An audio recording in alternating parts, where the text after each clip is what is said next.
아론이 구차하게 변명을 늘어놓았다. 지도자로서 책임을 회피하고 모든 잘못을 백성들에게 전가하는 비겁한 모습이다. 게다가 금부치를 불 속에 던졌더니 금송아지가 되었다고 하는 말 같지 않은 궤변까지 늘어놓았다. 다듬고 새기고 주조하는 과정을 생략함으로써 자기 책임을 면하려 한 것이다. 지금 아론은 지도자의 모습이 결코 아니었다. 무리의 위협에는 속절없이 나약하고 자신이 저지른 잘못에 대해서는 한사코 책임을 면하려고 하는 한낱 비겁한 지도자의 전형일 뿐이었다. 아니 이럴 수가. 이 방국에도 저렇게 방자하게 굴다니. 모세가 눈을 돌려 이스라엘 백성들을 바라보았다. 그런데 어떤 무리는 아직도 음란한 광란의 축제에서 헤어나지 못하고 거의 벌거벗은 상태로 제멋대로 뛰놀고 있었다. 그들이 저렇게 방자하게 놀아나는 것은 아론이 무리를 장악하지 않고 그들의 잘못된 욕구에 편승하여 제멋대로 하도록 내버려둔 까닭이었다.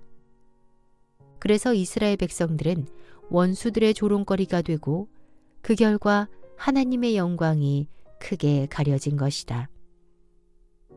정말 그랬다.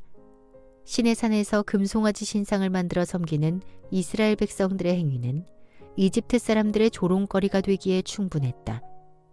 그토록 자신들의 신 여호와를 섬기겠다고 출애굽을 강행한 자들이 기껏 이집트의 우상 아피스 곧 금송아지 신상을 섬기다니 그 얼마나 어처구니 없는 웃음거리인가. 이런 사실을 알면 이집트 사람들이 낄낄거리며 배꼽 잡고 웃을 일이 아닌가. 여호와 하나님의 이름은 또 얼마나 모독을 당할 것인가. 이 같은 생각을 하면 할수록 모세는 솟구치는 분노를 참을 수가 없었다. 바로 그때였다. 하나님은 백성들의 지도자인 아론에게 책임을 물어 그를 쳐 죽이려고 하셨다. 하지만 모세의 긴급 중재로 부득이 참으셨고 그래서 아론은 겨우 목숨을 건질 수 있었다.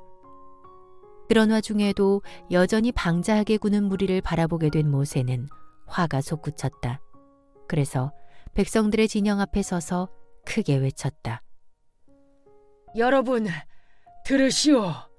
누구든지 지금 여호와의 편에 설 사람들은 다 내게로 오시오.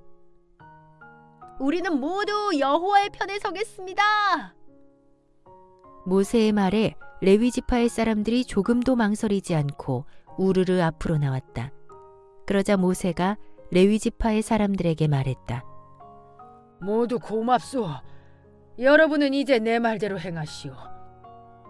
이스라엘의 하나님 여호와께서 명하시기를 너희는 모두 허리에 칼을 찬 뒤 이스라엘 진영 곳곳을 돌아다니면서 금송아지 우상에게 엎드려 절한 자들을 찾아내라. 그 자가 누구든 혹 너희 가족이든 친척이든 친구든 이웃이든 가리지 말고 모두 칼로 쳐 죽여라 하셨소. 그러니 당장 그대로 시행하시오. 네, 알겠습니다. 허리에 칼을 차고 이스라엘 진영 가운데로 들어가서 우상 숭배자들을 과감하게 척살하도록 하시오. 여호와 하나님의 지엄하신 명령이니 지체 없이 그렇게 시행토록 하시오. 네, 알겠습니다. 분부대로 그렇게 시행하겠습니다. 레위 지파의 사람들은 모세가 명한 대로 했다. 처음부터 우상 숭배 현장에 있었던 레위 지파 사람들은 누가 적극적으로 선동하고 주동했는지 또 그때까지도 잘못을 전혀 깨닫지 못한 채 방자하게 구는 자들이 누구인지를 관찰하고 있었다. 그렇게 뚜렷하게 드러난 우상 숭배자들을 가려 그들을 가차없이 칼로 쳐 죽였다. 그 수효가 3,000명쯤 되었다. 이렇게 레위 지파의 사람들에 의해 우상 숭배자들이 척살되자 모세가 레위 지파 사람들에게 말했다. 참으로 수고하셨소. 오늘 여러분의 형제들과 친척들과 이웃들을 칼로 쳐 죽이면서까지 여러분 자신을 온전히 여호와 하나님께 헌신하였으니 주께서 여러분들에게 복을 내려주실 것이요. 모세가 레위 지파 사람들을 향하여 하나님께 헌신했다고 한 말은 하나님의 거룩한 목적을 이루기 위해 스스로를 따로 구별하여 전적으로 하나님을 위해 봉사했다는 것을 뜻한다. 레위 지파 사람들이 비록 동족 이후 이웃이며 일가 친척이라 할지라도 하나님의 명령에 따라 우상 숭배자들을 가차없이 쳐 죽인 것은 하나님의 거룩한 일을 수행했다는 의미에서 그들은 여호와께 전적으로 헌신되었던 것이다. 이때 하나님은 모세의 말대로 레위 지파의 사람들에게 복을 베푸셨다. 그 복은 이스라엘 12지파 가운데 레위 지파의 사람들, 곧 레위인이 선택받고 따로 구별되어 하나님의 성막에서 제사장을 도와 전적으로 성막 관리를 도맡은 것이다. 즉, 하나님의 성막에서 하나님의 거룩한 제사 사역에 참여하고 봉사하는 복을 받았다.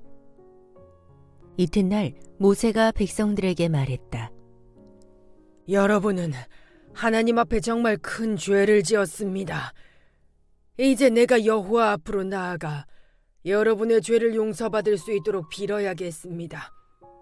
그러니 여러분은 삼가 근신하면서 여기서 기다리도록 하십시오.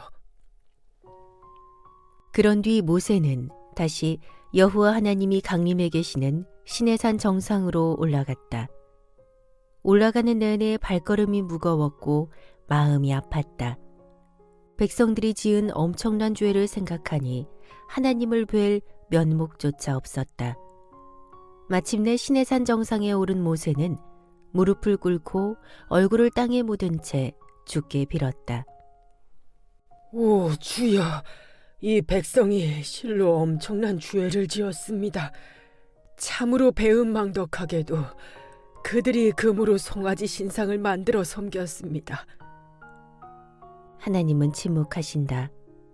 하지만 주여, 저들은 주께서 이집트에서 이끌어내신 주의 백성입니다. 부디 저들의 죄를 용서해 주소서. 하나님은 여전히 침묵하신다. 만일 주께서 저들의 죄를 도무지 용서할 수 없으시다면 주께서 기록하신 책에서 차라리 제 이름을 지워주소서. 그야말로 자신의 목숨과 영혼을 내건 피 맺힌 중보기도였다. 주께서 기록하신 책이란 주께 구원받을 자들의 이름이 기록된 명부를 말한다. 곧 천국에서 영생을 누릴 자들의 이름이 적힌 생명책이다. 그 생명책에서 자신의 이름을 지워달라는 모세의 간구였다.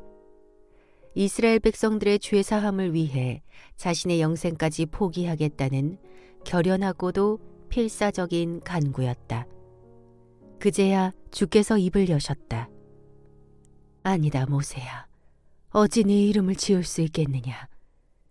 누구든지 나를 거슬러 죄를 지은 그 자의 이름을 내 생명책에서 지워버리겠노라. 모세가 원한다고 해서 어찌 하나님이 모세의 이름을 생명책에서 지워버리시겠는가? 생명책에 적힌 이름은 상황에 따라 기록되기도 하고 지워지기도 하는 그런 명부가 아니다. 누구든지 한번 생명책에 그 이름이 기록된 자는 반드시 구원받는다. 다만 그 책에서 이름을 지워버릴 것이라는 표현은 본래부터 생명책에 그 이름이 기록되지 않은 범죄자들이 예정대로 영원한 형벌을 받을 것이라는 표현이다. 하나님은 모세에게 계속 말씀하신다. 모세야, 이제 너는 내려가라. 저 백성을 이끌고 약속의 땅으로 가거라. 내 천사가 앞장서서 너희를 인도할 것이다. 하지만 때가 되면 내가 저 백성들의 죄를 계산하여 벌할 날이 올 것이다. 모세의 중보 기도로 지금 당장은 그들의 죄를 징벌하지 않겠지만 다시 죄를 범하면 이번 죄까지 합산하여 징벌하시겠다는 뜻이다. 이렇게 금송아지 우상을 섬긴 이스라엘 백성들의 크나큰 죄악은 영육의 목숨을 내건 모세의 간절하고도 필사적인 중재로 겨우 수습되었다.